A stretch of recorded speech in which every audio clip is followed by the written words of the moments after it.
बिल्कुल सही पढ़ा आप लोगों ने थंबनेल में। अगर कोई ऑटो ड्राइवर आपका सामान लेकर के भाग जाए तो, या फिर कोई कैब ड्राइवर आपका सामान लेकर भाग जाए तो।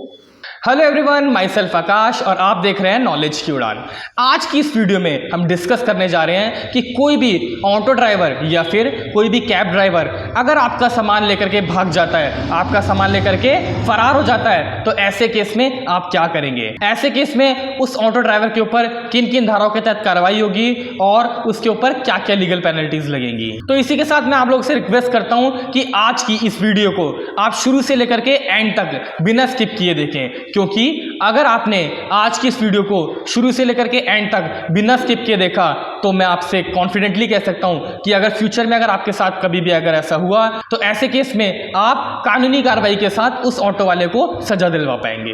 तो सबसे पहले हम इस 2 टॉपिक्स को डिस्कस करते हैं। फर्स्ट टॉपिक रजिस्टर्ड राइड और सेकंड टॉपिक है अनरजिस्टर्ड राइड। देखिए, रजिस्टर्ड राइड से हम क्या समझते हैं कि कभी भी अगर आप कहीं भी ट्रैवल कर रहे हैं, सपोज मैं दिल्ली में हूं, मुझे अपनी लोकेशन से रोहिणी तक जाना है, रोहिणी तक, तो सबसे पहले मैं क्या करूंगा, रजिस्टर्ड राइड के थ्रू काफी सारी मोबाइल ऐप्स हैं। आज के टाइम में तो प्ले स्टोर से काफी सारी मोबाइल ऐप्स हैं जिसपे हम राइड बुक कर सकते हैं, अपनी अपनी कैब बुक कर सकते हैं। तो जो टॉपेस्ट कंपनीज जो चल रही हैं, जो टॉप लेवल पे चल रही हैं, वो फर्स्ट नंबर पे है ओला और सेकंड नंबर पे है उबर। देखिए, मैं इस पे कोई मतलब ऐसी चीज़ नहीं बता रहा आपको कि ये टॉप पे है। जो मैं आपको एक एग्जांपल दे रहा हूँ कि अगर आप रजिस्टर्ड राइड कौन सी होती है, अगर आप कोई भी राइड अगर आप अपने मोबाइल से बुक करते हैं तो देखिए, कभी भी अगर आपने ओला कैब या फिर उबर कैब या फिर कोई भी XYZ कैब अगर आपने मोबाइल से बुक की होगी, तो सबसे पहले उसमें एक बेनिफिट क्या होता है कि जब भी आप कैब को बुक करते हैं, बुक करते ही साथ उस पर्सन की गाड़ी का नंबर, उस पर्सन का नेम, उस पर्सन की फोटो और कौन सी गाड़ी आ रही है, स्विफ्ट डिजायर आ रही है या वैगनार आ रही है, कौन सी गाड़ी आ रही है, जो भी गाड़ी आ रही है वो हमारे पास सामने वहां डिस्प्ले कर देता है कि ये गाड़ी आ रही है और ये आपका गाड़ी का नंबर है, ये आपका जो ड्राइवर है, ड्राइवर का नेम और उसकी फोटो। ये चारों चीजें हमारे पास आ जाती हैं। ऐसे केस में क्या होता है, ऐसे केस में सिक्योरिटी और ज्यादा बढ़ जाती है, ऐसे केस में श्योरिटी और ज्यादा बढ़ जाती है, क्योंकि अगर किसी भी पर्सन ने, किसी भी कैब ड्राइवर ने हमारा सामान लेकर के अगर कोई भाग गया, तो ऐसे केस में जब हमारे पास डिटेल होंगे तभी तो हम उनके खिलाफ क्लेम करेंगे। जब तक हमारे पास डिटेल नहीं होंगे तब तक हम कैसे इसके खिलाफ क्लेम करेंगे। और सेकंड नंबर पे आ जाती है हमारी अनरजिस्टर्ड राइड। अनरजिस्टर्ड राइड कौन सी होती है कि सपोज हम रोड पे हैं, ऑन रोड है या फिर कहीं भी है, हमने किसी भी ऑटो वाले को हाथ दिखाया कि प्लीज 2 मिनट रुकना, क्या आप यहां से लेकर के रोहिणी तक जा रहे हो आप, और यहां से रोहिणी तक जाने में फेयर क्या होगा, वहां का फेयर क्या होगा, दोनों में डीलिंग हो गई। हम लोगों ने क्या किया, हम लोगों ने राइड को बुक किया, ओरली हमने राइड को बुक किया और हम बैठ गए ऑटो में और उसने उतना प्राइस लेकर के हमें रोहिणी तक ड्रॉप कर दिया। ये है हमारी अनरजिस्टर्ड राइड। देखिए, अनरजिस्टर्ड राइड इसे हम क्यों कहेंगे, क्योंकि यहां पे जो ड्राइवर था, जो भी कैब ड्राइवर था या फिर कोई भी ऑटो ड्राइवर था, उसका और हमारा ओरली एग्रीमेंट हुआ, हमने ओरली डील करी। और ऐसे केस में सबसे बड़ी गलती क्या होती है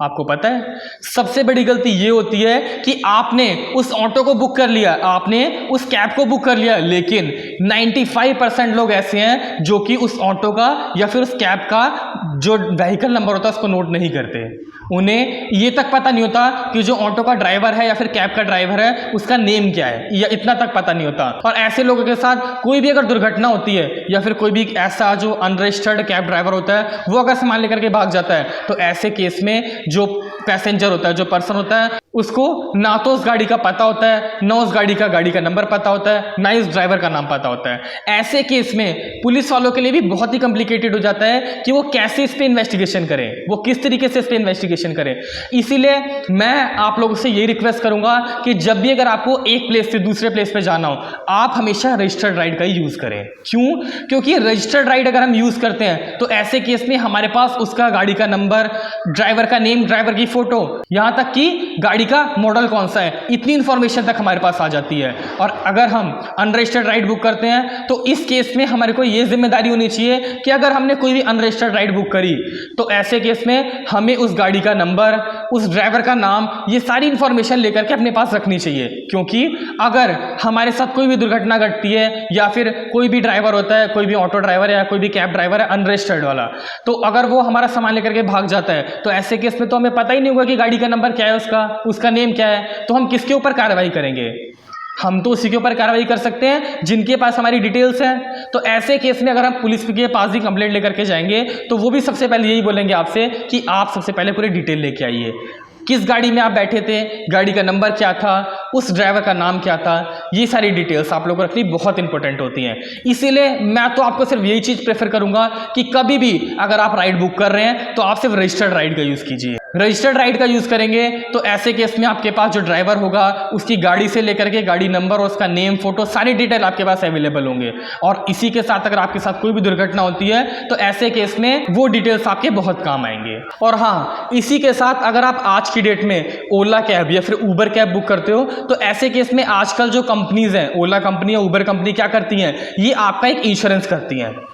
जो इंश्योरेंस करती है उस इंश्योरेंस का बेनिफिट क्या होता है कि अगर आप कोई भी राइड कर रहे हो या भगवान ना करे आपका अगर एक्सीडेंट हो जाता है या कोई भी ऐसी प्रॉब्लम हो जाती है, आपकी कोई फ्लाइट छूट जाती है कैब लेट की वजह से, ट्रैफिक की वजह से, तो ऐसे केस में जो इंश्योरेंस कंपनी है वो आपको उस चीज़ का क्लेम प्रोवाइड करती है। तो ये बेनिफिट आज के टाइम में अगर हम रजिस्टर्ड राइड बुक करते हैं तो हमें मिलता है। तो चलिए अब हम आते हैं आज के इस मेन टॉपिक पे कि अगर कोई भी ऑटो ड्राइवर या फिर कोई भी कैब ड्राइवर अगर आपका सामान लेकर के भाग जाता है तो ऐसे केस में आप आईपीसी की कौन सी धारा लगेगी, आईपीसी का कौन सा सेक्शन इस चीज़ को बताता है कि कोई भी अगर ऑटो ड्राइवर या फिर कोई भी कैब ड्राइवर अगर गाड़ी का सामान लेके भाग जाता है तो ऐसे केस में उस कैब ड्राइवर के ऊपर या फिर उस ऑटो ड्राइवर के ऊपर किन किन धाराओं के तहत उसके ऊपर मुकदमा दर्ज होगा, किस किस धाराओं के तहत उसको कार्रवाई मिलेगी, उसकी सजा क्या होगी, इस चीज़ों को आइए अब हम आगे जानते हैं। देखिए,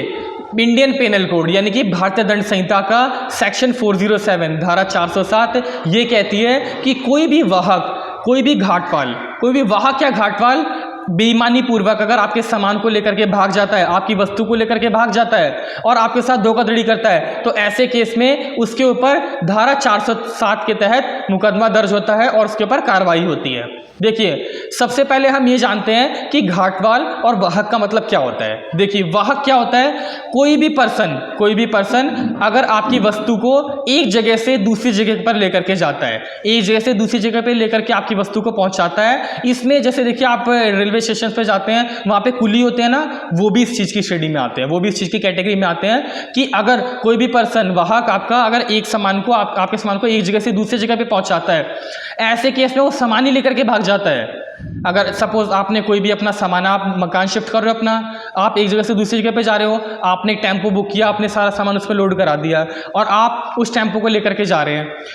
क्या हुआ, रास्ते में आपका जो जितना भी सामान है लेकर के जो टेम्पो वाला या कोई भी कमर्शियल व्हीकल वाला है वो लेकर के भाग जाता है, तो ऐसे केस में उस पर्सन के ऊपर धारा 407 लगेगी और 407 के तहत वो व्यक्ति दोषी माना जाएगा और उसके ऊपर मुकदमा दर्ज होगा। चलिए अब हम जानते हैं घाटपाल कौन होते हैं। समुद्र के जरिए या नदी के जरिए एक जगह से दूसरी जगह पर सामान जो लेकर के जाते हैं उनको हम बोलते हैं घाटपाल।